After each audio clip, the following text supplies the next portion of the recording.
So it's kind of funny, y'all, to go with my little dinner, what I had for dinner kind of thing. Dad, aka calls meatloaf, beefsteak. Come on now.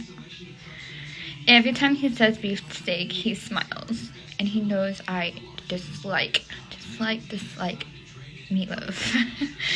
But it's so funny because he still to this day calls it beef steak. And I'm like, Dad, just call it meatloaf. Thought it was funny.